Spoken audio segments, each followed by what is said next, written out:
Chers élèves, bonjour. Je vais faire maintenant la correction de l'exercice 10.6 qui se trouve à la page 161 de votre polycopier. Et pour cela, je m'appuie sur la correction que j'ai effectuée moi-même et que je vous ai envoyée par mail. Alors, dans cet exercice 10.6, eh bien, on vous pose la question suivante. À quel endroit, je vais grandir encore un petit peu, voilà. À quel endroit et à quelle altitude, c'est surtout ça, hein, la question, à quelle altitude, hein, plutôt qu'à quel endroit, faut-il amener un satellite pour qu'il reste constamment au zénith d'un même lieu sur la surface de la Terre? Alors, ça, en fait, ça importe un nom. C'est-à-dire que ce que ça veut dire, c'est que si, par exemple, vous restez, je sais pas, vous mettez à la sortie du gymnase et que vous regardez au zénith, eh bien, vous êtes censé pouvoir observer le satellite qui ne bouge pas. Ça veut dire qu'en fait, il se déplace à la même, non pas à la même vitesse, mais en même temps que la Terre. Évidemment, il ne va pas à la même vitesse puisqu'il est beaucoup plus loin, hein, en réalité. Donc, s'il doit bouger en même temps, il doit avoir une vitesse plus grande, en réalité.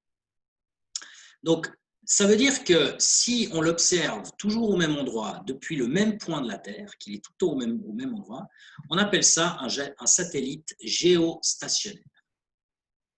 Donc ça existe, hein, ce genre de choses, des satellites géostationnaires. Donc, géo, ça veut dire Terre, et puis stationnaire, ça veut dire qu'il ne bouge pas, en quelque sorte, par rapport à la Terre. Hein. Donc, vraiment par rapport à la Terre, parce qu'en réalité, bien sûr, il bouge. Hein. Alors, l'idée est la suivante. Hein. Je peux juste vous faire un petit schéma pour éclaircir les choses. Donc, vous avez la Terre, je vais dessiner ici en bleu, mettons, et puis, bon, on va prendre un premier point ici. Alors, ce satellite, lui, il va adopter une trajectoire également circulaire, que je vais faire. Ah, bah tiens, je ne me suis pas trop loupé là, voilà, comme ça. Et puis donc, quand on regarde depuis le point que je vais appeler P1 en fait, hein, mettons, voilà, P1, quand on regarde depuis ce point P1 le satellite, eh bien, on le voit au zénith. C'est ça la question. Donc, ça veut dire que si on relie le satellite ici, eh bien, le satellite, il est pile en dessus du point P1. Donc, il est à cette position qu'on va appeler S1 comme satellite numéro 1. Et maintenant, il se trouve que, admettons que la personne qui se trouve au point P1, elle ne bouge pas par rapport à la Terre. Mais la Terre elle-même, elle tourne. Donc, un peu plus tard, ce point P1, ben, cette personne sera au point P2, en fait. Donc, nous, ce qu'on veut, c'est que le satellite, eh bien, il soit toujours au zénith. C'est-à-dire qu'en réalité, il soit à cette position S2 que je vais représenter ici. Allez, voilà, S2. Donc évidemment, il doit avoir, hein, vous voyez, la distance parcourue ici, elle est grande hein, par rapport à cette distance ici. Donc il ne peut pas tourner à la même vitesse que la Terre, hein, mais il doit tourner en même temps. C'est-à-dire que le temps pour parcourir la distance entre S1 et S2 doit être le même temps que pour parcourir la distance entre P1 et P2. Donc c'est ça, un satellite géostationnaire. Alors après, pour le reste, c'est toujours la même chose, enfin toujours, depuis quelques exercices qu'on fait, il y a le même principe, c'est-à-dire que ce satellite, il subit une force qui est la force de gravitation de la part de la Terre, Fg, et que cette force de gravitation, d'après la deuxième loi de Newton, eh bien, elle a pour effet, donc ça c'est la cause, hein, Fg, puis l'effet, ben, c'est que l'objet va subir une accélération que je vais dessiner en, qu'est-ce que je pourrais prendre, ben voilà, du bleu clair, hein, voilà. Une accélération qui, en l'occurrence, est de type centripète, donc c'est une accélération qui est dirigée comme la force de gravitation en direction du centre de la Terre. Et c'est cette accélération centripète qui va provoquer le mouvement circulaire du satellite. Alors, comme on le sait, l'accélération centripète, c'est V carré sur R, en fait, hein, R, comme ça, voilà, où R, c'est la distance entre les deux, hein, entre le satellite et le centre de la Terre. Donc ça, c'est le R en rose, là, ici. C'est le petit R qu'on a ici dans la formule. Donc nous, ce qu'on cherche, c'est l'altitude. Donc ce R, en réalité, qu'est-ce que c'est? Si je le fais en vert ici, hein, le R, c'est la distance totale. C'est donc cette distance-là. Et en fait, cette distance totale, bah, c'est le rayon de la Terre, qu'on appelle grand R, plus, je vais effacer ce petit P2 là qui me gêne un petit peu, plus l'altitude, qu'on va appeler H. Ça, c'est l'altitude. Donc en fait, nous, ce qu'on cherche, c'est cette altitude H, en fait. Donc l'idée là-dedans, c'est de résoudre le problème, comme on a un petit peu fait dans quelques-uns de ces problèmes, de manière à déterminer R, ce R-là. On va d'abord sortir ce R, et puis ensuite, bah, ce R, il est en lien avec l'altitude par le fait que R est égal au rayon de la Terre plus l'altitude. Et donc, du coup, on pourra trouver ce H en soustrayant le rayon de la Terre au R qu'on aura trouvé, c'est-à-dire la distance entre le centre de la Terre et la position du satellite. Donc, dans un premier temps, on va se baser là-dessus, hein, en fait. Deuxième loi de Newton, avec une seule force, qui est la force de gravitation, et qui a pour conséquence une accélération centripète. Alors ça, c'est ce que j'ai fait dans le corrigé, que vous trouvez donc ici. Alors, corrigé que je vais agrandir un petit peu. Voilà. Alors, effectivement, je commence le corrigé en vous expliquant ce que c'est qu'un satellite géostationnaire. Hein, je l'ai déjà fait d'ailleurs. C'est un satellite qui est toujours au zénith du même point de la Terre, donc qui tourne en fait en même temps que la Terre. Donc le satellite doit tourner autour de la Terre avec une période qui est donc égale à la période orbitale de la Terre. Si vous voulez, une personne qui a un certain point à la surface de la Terre, elle va effectuer un tour complet de la Terre sans bouger en 24 heures. C'est la durée de la période de rotation de la Terre. Donc c'est ces 24 heures. Donc le satellite, lui aussi, il doit faire le tour aussi en 24 heures. Alors 24 heures, ça fait quoi? C'est 24 heures fois 60 minutes fois 60 secondes. Donc en réalité, c'est 86 400 secondes. Donc ça, ce sera la période du satellite. Le temps qu'il fait pour faire le tour complet de la Terre. Alors maintenant, comme je vous le disais tout à l'heure, on se base sur le fait que ce satellite ne subit qu'une seule force, qui est la force de gravitation, et qui a donc comme effet déjà, d'après la deuxième loi de Newton, ça a comme effet de provoquer une accélération qui est de type centripète, puisque la force de gravitation est dirigée vers le centre de la Terre. Alors la masse ici, hein, c'est clairement la masse du satellite, hein, le M, c'est la masse du satellite, bien sûr. Alors on verra si on en a vraiment besoin dans ce problème. Alors, la force de gravitation, on l'a fait à plusieurs reprises, c'est grand G, hein, constante universelle de la gravitation, fois la masse du satellite, fois la masse de la Terre, que je vais faire en bleu, hein, donc le produit des deux masses, divisé par la distance qui les sépare au carré. Alors, cette distance, c'est en réalité le rayon c'est ce que j'avais appelé R hein, dans mon petit schéma tout à l'heure, c'est la distance entre le centre de la Terre et le satellite, c'est le rayon de la trajectoire circulaire. Donc ça doit être égal à, d'après la deuxième loi de Newton, encore une fois, à la masse du satellite fois son accélération. Et son accélération est de type centripète. Et comme on le sait, l'accélération centripète, c'est V carré sur R. Mais en fait, le R dont j'ai parlé tout à l'heure, c'est pour nous ici D. Hein, c'est la distance entre le centre de la Terre et le satellite. Donc c'est pour ça qu'ici, il y a un petit D qui apparaît. Alors maintenant, qu'est-ce qu'on peut faire de tout ça? Eh bien, on voit qu'on peut simplifier pas mal de choses. Alors, qu'est-ce que je pourrais prendre comme couleur? Je vais prendre du violet. Hein. On voit que M apparaît ici à gauche et à droite. Donc, je peux diviser par M et m'en débarrasser. Et puis, ici, on divise par D carré à gauche. Et puis là, on divise seulement par M. Par D, pardon, par D. Donc, je peux, en fait, si je multiplie par D à gauche et à droite, celui-là, il dégage. Et puis là, il y a le carré qui dégage. Donc finalement, qu'est-ce qui reste? Il nous reste G, hein, le G qui est ici. Donc là, il nous reste le G, le M sur D. Donc G Bon, là, on ne voit plus rien. Il faut vraiment que je change de couleur. Ça c'est pas possible. Donc, je vais prendre du orange. Il nous reste G fois M sur D. Et puis, de l'autre côté, le M, il est parti. Le D, il est parti. Donc, il reste V carré égale V au carré. Alors maintenant, ce V, qu'est-ce que c'est en réalité? Eh bien, la vitesse d'un objet qui subit un mouvement circulaire, eh bien, on peut l'écrire comme le périmètre, en fait, ici, hein, ça c'est le périmètre, c'est-à-dire le tour complet de la Terre, à une certaine distance D, qui est la même qu'il y a ici, hein, la distance entre le satellite et le centre de la Terre, divisé par T, où T, c'est la période de révolution. C'est-à-dire les 86 400 secondes qu'on a déterminées tout à l'heure. Donc maintenant, l'idée, c'est de prendre cette expression de la vitesse et de la mettre donc déjà au carré.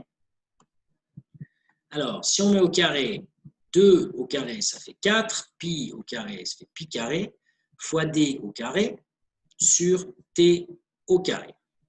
Et donc ça, cette expression, c'est le v carré qu'il y a ici, ou là. Donc c'est pour ça que je le retrouve ici. 4 pi carré v carré sur t carré. Et donc ça, c'est égal à gm sur d. Voilà où on en est. Alors maintenant, là-dedans, je vous rappelle que le but, c'est de sortir d, c'est-à-dire la distance, encore une fois, entre le centre de la Terre et la position du satellite. Alors, ici, ce que j'ai fait, je vais le refaire sur cette partie-là. Il y a deux, trois petits passages d'algèbre. Donc, il y a Gm sur D. Je suis en train de réécrire ça, en fait. Donc, ça est égal à 4 pi carré D carré sur T carré. Alors, premièrement, je vous propose donc mon but, c'est de sortir D. Puis D, il apparaît là et là. Donc, qu'est-ce que je fais? Je fais fois D. Fois D. En faisant fois D, il va nous rester à gauche Gm, tout court, et qui sera donc égal à 4 pi carré, et puis là, il y a déjà D carré, mais encore fois D, donc ça fait fois D à la puissance 3. Le tout sur T carré. Alors maintenant, je veux me débarrasser du T carré, donc je fais fois T carré. Donc il va me rester à gauche Gm, et donc ce fois T carré, ici, et ça va être égal à 4 pi carré fois D cube. 4 pi carré fois D cube. Cette expression, c'est exactement ce que j'ai mis ici. Donc maintenant, moi, je veux D. Alors, ce qu'il faudrait, c'est se débarrasser du 4 pi carré, ici. Donc, c'est pour ça que je divise par 4 pi au carré. Il me reste quoi? À gauche, il reste Gmt carré, ce qu'il y avait ici. Maintenant, on divise par 4 pi carré. Donc, sur 4 pi carré. Et donc, ça va être égal à D cube. Ce qui reste ici. Donc, maintenant, la dernière étape consiste à, si on veut D, à prendre ce qu'on appelle la racine cubique de tout ça. Là, on ne le voit pas très bien, je le fais mieux. Donc, ça, c'est la racine cubique et on applique la racine cubique à gauche et à droite. Et donc, on obtient ce qui est ici. Voilà. C'est-à-dire racine cubique, là, il y a le petit cube, de Gmt carré qui est ici, sur 4 pi carré qui est ici. Voilà comment on obtient cette relation ici. Voilà. Alors maintenant, cette relation, eh bien, ce qu'il faut, c'est utiliser les valeurs, en fait, de manière à déterminer le résultat, en fait, de tout ça. Alors, il nous faut, G. Alors, G, on connaît, c'est la constante universelle de la gravitation, vous la trouvez dans votre cours, c'est 6,67 fois 10 puissance moins 11 newton mètre carré par kilo au carré. Ensuite, M. Alors, M, qu'est-ce que c'est ici? C'est la masse de la Terre. Donc, la masse de la Terre, on l'a déjà utilisée à plusieurs reprises, c'est 5,97 fois 10 puissance 24 kilos. Alors, si jamais vous ne vous rappelez pas de ça, ce qui est bien légitime. Vous pouvez toujours aller regarder dans votre formulaire étable, hein, le fameux bouquin orange, ici, ou une autre version. Si vous avez la version orange, vous allez regarder dans la table des matières, vous trouvez un petit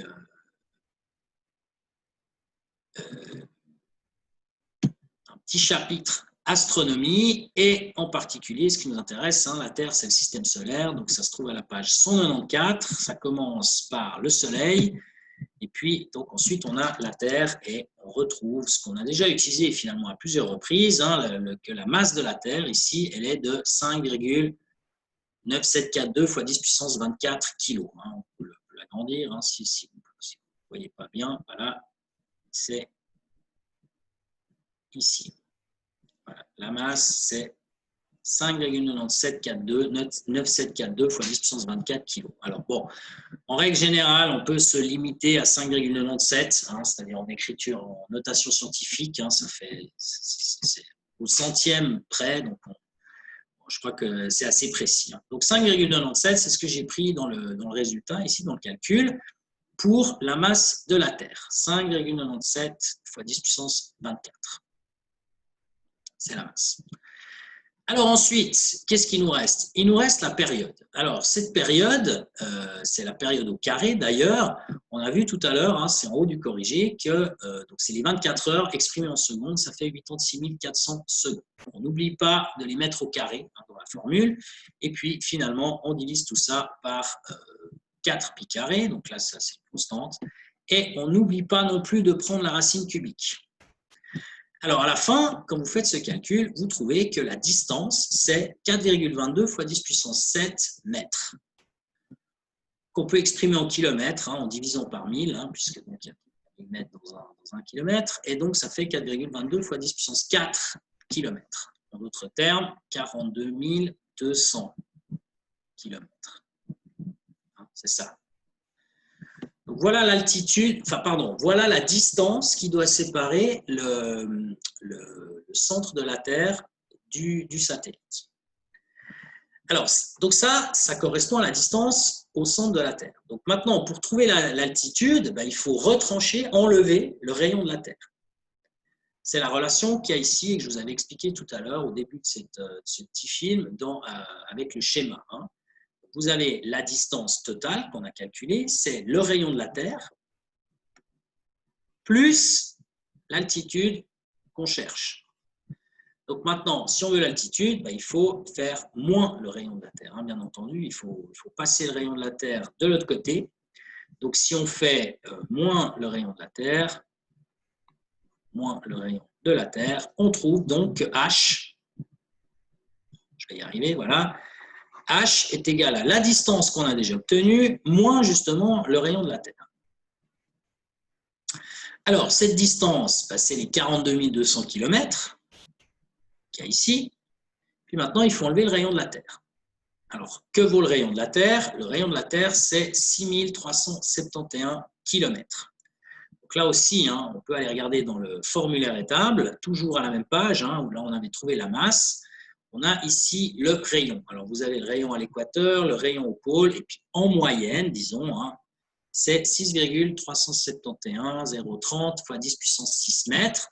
Donc bon, le 0,30, c'est des décimales qu'on peut abandonner. 6,371 fois 10 puissance 6 mètres. Vous divisez par 1000 pour obtenir des kilomètres. Ça fait 6,371 fois 10 puissance 3 kilomètres.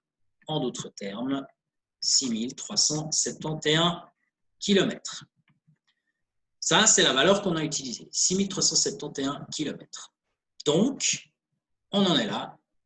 On a les 42 200 km de tout à l'heure, moins les 6371 km qui correspondent au rayon de la Terre. Total, 35 829 km pour l'altitude. Donc, bon, ça, c'est une valeur assez précise, mais grosso modo, ça fait donc une altitude de 36 000 km. Au-dessus donc de la surface de la Terre. C'est ça l'altitude. Voilà pour cet exercice 10.6.